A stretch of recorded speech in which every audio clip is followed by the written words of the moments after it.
Hi, welcome to a poetry workshop offered by the Lakewood Public Library in honor of National Poetry Month, which comes in April of every year. Thank you for tuning in tonight and taking the time to do some writing with me. And we'll also be listening to some poems and just thinking about the process of writing as well. If you're not a poetry writer, that's no problem. This workshop is accessible for anyone, and you aren't obligated to create a poem at all. You could use this as simply like a journal exercise or just a listening time. Whatever works for you is great. So I'll start off by just talking about a live project that's happening through the Lakewood Public Library this month, and it's related to the Favorite Poem Project. The Favorite Poem Project was created by Robert Pinsky, who is one of the former poet laureates of the United States, and in the Favorite Poem Project, people create videos of themselves or audio recordings of them reading a poem that they really love. This might be something that you remember from childhood and have to go back in the internet and search for. It could be something that you came across just the other day or something that you hear tonight. But I encourage you to get involved. The library will be compiling the different videos and audio recordings of favorite poems and creating a new work that puts those all together. So you might be able to find out about a new poem to love or hear something that really resonates with you through this process and be active as a participant in it. So to do it, basically all you need to do is make a little video or an audio recording of yourself reading a poem that you love. You can give the name, give the author's name, and then tag at Lakewood Public Library if you're using Facebook, or at Lakewood Library if you're on Twitter. You can also use the hashtags hashtag FPP as in Favorite Poem Project, or hashtag Favorite Poem Project spelled out. And then you can also tag at Fave, F-A-V-E, poem, and that's the National Favorite Poem Project account to include, and they would love to see your work as well.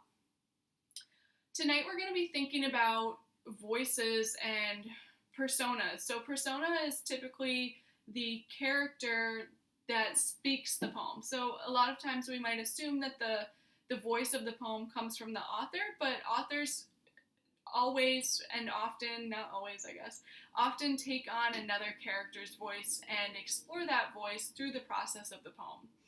And then we'll make things a little bit weird by adding some new words, and that'll just be an option to change things up and add a different tone to your poem. So we'll do some free writing, some listening, and we'll just come up with something that probably is a little bit of a surprise to ourselves. So a persona can be anything or anyone.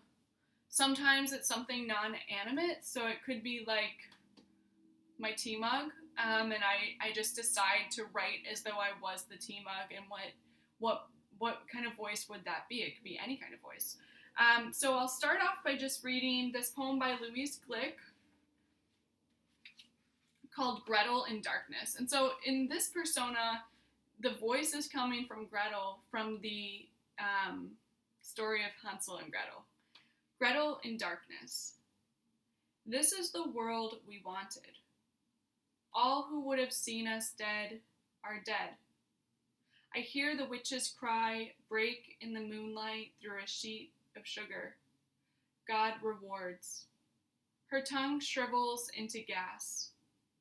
Now, far from women's arms and memory of women, in our father's hut we sleep, are never hungry. Why do I not forget? My father bars the door, bars harm from this house, and it is years. No one remembers. Even you, my brother, summer afternoons you look at me as though you meant to leave, as though it never happened. But I killed for you. I see armed firs, the spires of that gleaming kiln. Nights I turn to you to hold me, but you are not there. Am I alone? Spies hiss in the stillness. Hansel, we are there still, and it is real. Real, that black forest and the fire in earnest. And so in this poem, the voice might be exactly what you expect from Gretel, but to me it's a little bit weird because there's this separation between Hansel and Gretel, who, from my recollection of the story, experienced the same thing. And I think when we take on a persona, there's something true of ourselves that comes through that voice, and that collision or intersection of those two voices is what makes poetry potentially really interesting. So now I would just encourage you to make a list of 5 objects. Try and make 2 of them natural things, so things you would find in nature, 2 man-made items, and 1 thing that's really weird, like something that you don't want to write down and you feel like is just way out there, but write it down anyway. So take just a moment to do that.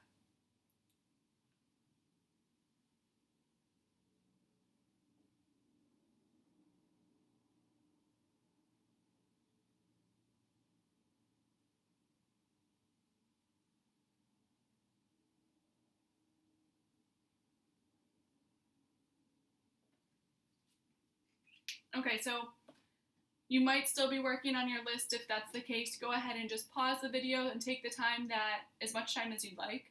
I'll just share my list of 5 objects as an example of how simple or weird things can be. So I wrote down the first things that came to my mind. So I wrote grass, rock for my 2 natural items.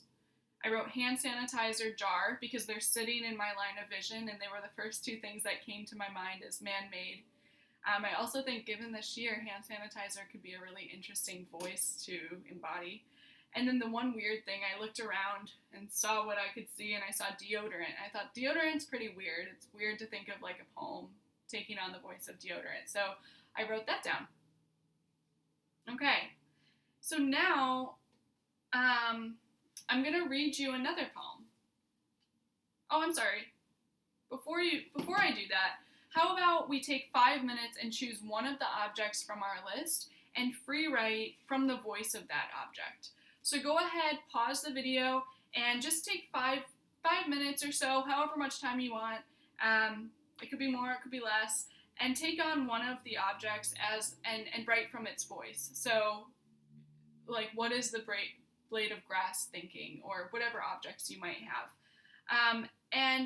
And do it as like a journal entry. That might be an easy way into the voice. We're not crafting a poem yet or anything like that.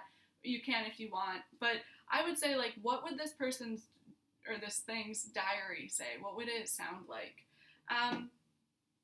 And then when you're ready to move on, just go ahead and press play on the video again.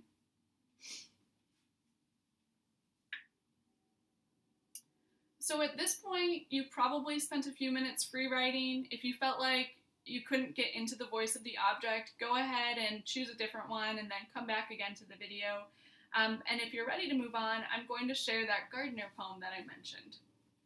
So this is a poem that I came across in a literary journal called Poetry, which is published in Chicago, and through the Poetry Foundation, I think. The author is named Forrest Gander. I was saying Gardner, so Forrest Gander. And the poem is called Stepping Out of the Light. Fog swaddles the trunks, and so delineates, from a vast of green, the silhouette of each pine on the slope. Maybe it's all like that. Only all along it was obscured by what? Rush? Distraction? Fog? A pine? Querying grosbeak. Something shifts. You find yourself in another world you weren't looking for, where what you see is that you have always been the wolves at the door, left ajar, gaping, your own door. And you burst in as the mangler. You gouge out your right eye, which hath offended. And you burst in as the great liar, gorging on your own flesh, and as won't let go, who shreds your tendons, gnaws your femur. You can't stop bursting in, coming upon yourself, alone, vulnerable, in the privacy of your dying, bending to pick up with a tissue a crushed spider, from the bedroom floor, half sensing in your solar plexus the forces of that which cannot yet be sussed, discovering yourself once again already to have been inside something like an equation with a remainder, a deodand, a reminder of the impossibility of reconcilement. To what? Once again, forgive yourself, they say, but after you forgive what you have lived, what is left? You can't set aside the jigger of the present from the steady pour of hours, or even differentiate trails of ants scurrying through some massive subterranean network from the shredded remains of a galaxy backlit by starglow. Time to close the door, you think, but your face is changed, so many crow's feet. You must be on to the next stage in which you begin to recognize your mortal body, that nexus of your various holds on the world, as repository of everything you didn't know, you took in, human and not, all of it charged and reactant, which accounts for the trembling in your hands as now you discern the body of your body like a still, hanging bell that catches and concentrates each ghostly, ambient reverberation.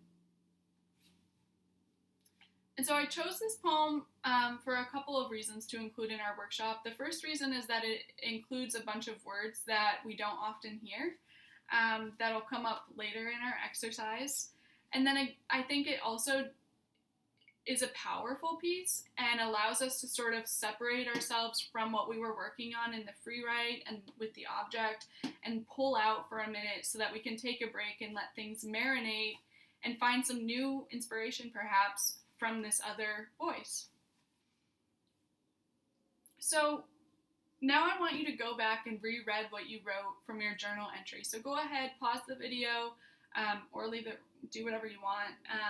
But take a moment just to reread what you wrote from the journal entry. I like to go back and like underline things I think I'd like to use, star things, and just sort of reflect back on like, oh yeah, what was that voice that I took on? What is the tone of it? What sort of emotions does it bring up?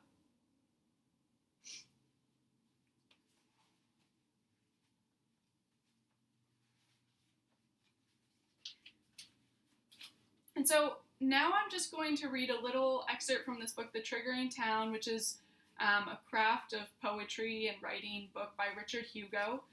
And this is from the chapter Nuts and Bolts. So,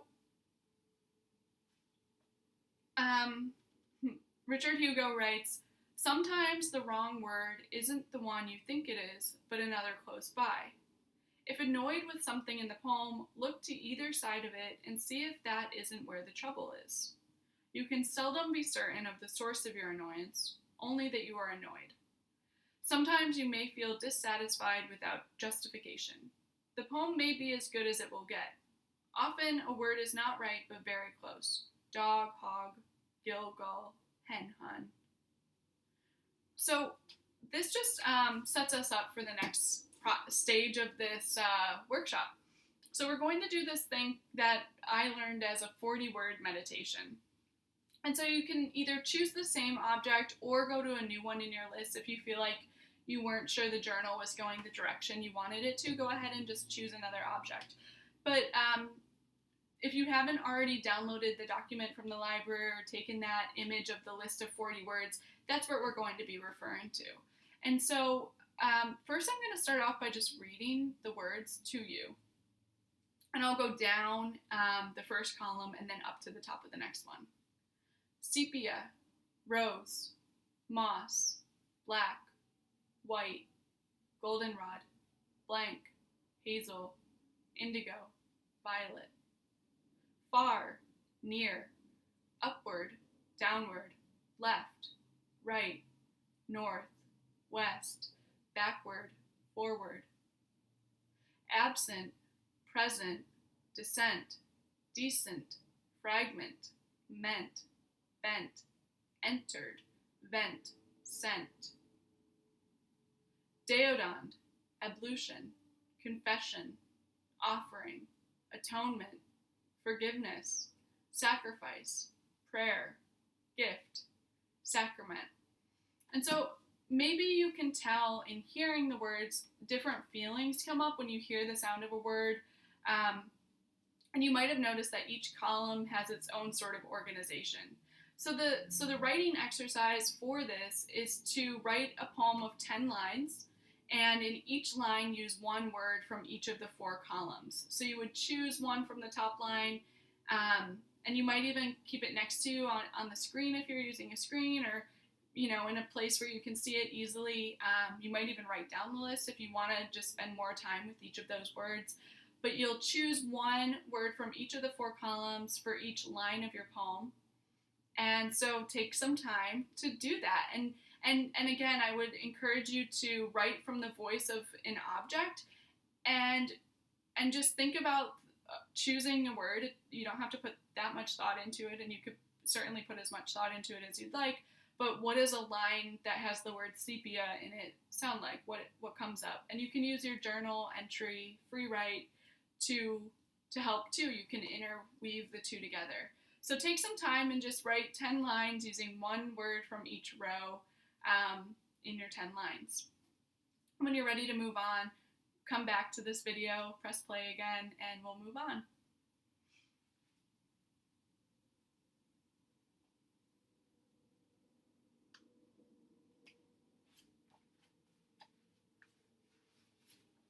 Okay, so if you're ready to move on, I'm gonna just read this excerpt from The Triggering Town one more time. Sometimes the wrong word isn't the one you think it is, but another close by. If annoyed with something in the poem, look to either side of it and see if that isn't where the trouble is. You can seldom be certain of the source of your annoyance, only that you are annoyed. Sometimes you may feel dissatisfied without justification. The poem may be as good as it will get. Often a word is not right, but very close. Dog, hog, gill, gull, hen, hun. Now I'm going to go on this time. When you feel a poem is finished, print it. The time needed to print a word is a hair longer than the time needed to write it. In that extra moment, you may make some lovely changes. Had Auden printed his poems, he might not have needed the happy accident of the typist inadvertently typing ports for poets, a mistake that helped the poem considerably. Read your poem aloud many times. If you don't enjoy it every time, something may be wrong. And then he goes on, put a typed copy on the wall and read it now and then. Often you know something is wrong, but out of fear or laziness, you try to ignore it to delude yourself that the poem is done. If the poem is on the wall, where you and possibly others can see it, you may feel pressure to work on it some more. I disagree that there's any fear or laziness of finishing a poem and that something might be wrong if you don't enjoy it. It could be getting to something that's really true, and truth isn't always easy to sort of take in. And similarly, you might not know what else to do to it. I often write a draft and I just can't do much more with it because I'm not sure, I'm just not ready yet. So it's not fear, it's not laziness, it's just time. And sometimes you might come back to a poem. There are several great, famous examples of people republishing poems 20 years after it was originally published with serious changes or small changes that they made. And that's because things change with time. So I wanted to reread that because the next part of this challenge is to go back to your list of the 40 words and go back to what you wrote and rewrite your lines or retype them and switch out the word without changing anything else. So maybe you chose, the first column for your first line, you chose sepia. Now go back and change sepia out for either the word in the second, third, or fourth column in that same line. And see what happens. Sometimes happy accidents occur. Sometimes you find the right word. So go ahead and take some time to now sort of swap each of your 10 words for a different word from that same row.